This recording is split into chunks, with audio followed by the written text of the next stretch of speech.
Because I love to eat? No, because I love sweets. That's why I bake. And actually, I like to bake because you can be creative. I love to watch people's eyes light up when they see a cookie, or they see a pastry, or they see a cupcake, or they see a piece of cake. I love to see people just like swarm to it. So that kind of makes me happy. Being at school really helped me get through this because it really took my mind off what I was going through and what I was experiencing. I have always been very regimented in terms of getting my mammograms every year because I do believe they do obviously save lives.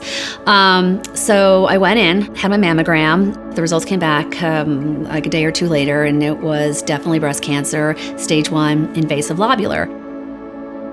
You know, at that point, you're just like, well, what does that mean? Am I gonna be okay? Well, my husband's, every female in his family on his mother's side has died of breast cancer. So telling him was not fun. And unfortunately, my daughter was home from college, so she didn't react all that well. My son was at college. He didn't react all that well because all they had seen from my husband's side of the family was you get breast cancer and you die. Now his wife has breast cancer. You know, there was no reason that I should have breast cancer. You know, nobody in my family had breast cancer. So I contacted a lot of people within the community about where to go, who to see, and I ended up at Norton because I knew that the people at Norton had my back, basically. They were there to tell me what comes next, whether it was to remind me I had an appointment or, like I said, to answer questions. I knew that someone else was taking care of it, and really all I had to do was show up, which was kind of nice. Seriously, you know, I really didn't have to worry about, you know, anything except getting better.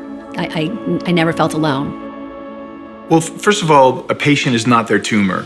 Fortunately, we have more cures than we've ever had, so we have to focus on the full patient. But I think at the end of the day, anyone who's ever had a loved one with cancer, when they come home from their visit, they have all those other hours that they have to live life. And that's really important that we focus on state-of-the-art treatment. Patients expect that. They want the best treatment because they want to be cured, and we want them to be cured. But we understand that there's so much more that make us battle in that journey. We need to focus on all those things, make sure we're helping that person to thrive when they're diagnosed and not just survive the cancer. To see patients like Kim have benefited from that and are flourishing due to that, there's really no feeling in any job that can even approximate it. It's so funny. I know I'm a survivor, but I'm so scared to say it. you know what I'm saying? And I know I am, but yes, I'm a breast cancer survivor. I've gotten through, I'm taking my medication. I'm doing what I need to do to continue to be a survivor. So I like to say I continue to be a survivor. Once you're diagnosed with breast cancer, that stays with you. You never forget. It is always in the back of your mind 24/7. And by telling your story and how you navigated your life, how you navigated each day and continue to navigate each day, will help not only yourself remember what you went through and how far you've come, but also might help somebody else. This year is such an incredible milestone. We come together as a community to celebrate our 15th year of Derby Divas. To see what it's grown into in terms of the impact, $1.7 million in prevention and outreach programming and mammograms to underserved parts of our community.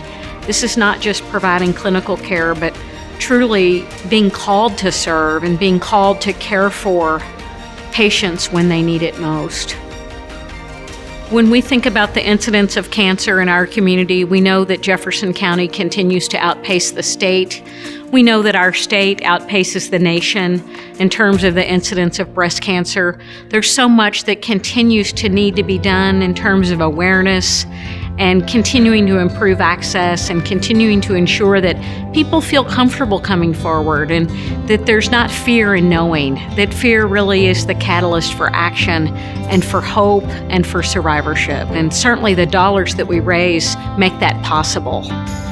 Everyone's story is important when they go through breast cancer, but I'm sharing it because I want women to understand that they need to take control of their lives in terms of protecting their breast health, and that it's so important to get your mammograms every single year and to do those breast checks every single month, because that one test could save your life. Could save your life. Don't stall. You're not. There's no guarantee that you will not get breast cancer in your life. And if you don't take control, nobody else will. So just be proactive. That's why I wanted to share my story, because, why me? But why not me?